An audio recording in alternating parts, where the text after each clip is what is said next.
Sur un air des Beatles, voici la nouvelle affiche que les habitants de Guyancourt vont pouvoir découvrir dans leur ville. Un boucher, une fleuriste ou encore un boulanger, ils ont tous le sourire pour une opération de communication qui vise à les mettre en avant. Les habitants disent manquer de commerce de proximité et être en concurrence avec ces grandes surfaces. Donc la ville a décidé de communiquer et de mettre aussi en valeur ces petites structures qui sont dans nos centres-villes. À Guyancourt, 140 commerces de proximité sont présents sur l'ensemble de la ville. Un chiffre important pour 28 000 habitants et qui prouve que les petits commerçants résistent face aux grandes enseignes.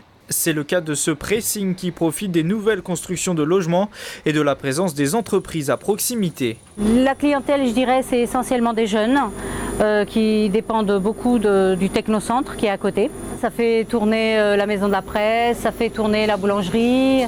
Je dirais, on les connaît tous, c'est une petite famille. Situation différente en revanche à quelques mètres de là, au centre-ville, les problèmes de stationnement sont pointés du doigt par les commerçants. Aujourd'hui, on n'a que 3 places de parking pour 4 commerces. Pour 4 commerces, quand je dis 4 commerces, c'est boulangerie, pharmacie, coiffure, boucherie. Je ne parle pas des 3 restaurants, je ne parle pas de... Voilà. Alors ils vont vous dire on en a fait derrière l'église, sauf que pour aller derrière l'église, il faut faire le tour complet. Selon un récent rapport remis au gouvernement, le taux de vacances commerciales toucherait 10% des commerces de centre-ville. À Guyancourt, ce taux ne dépasse pas les 7%.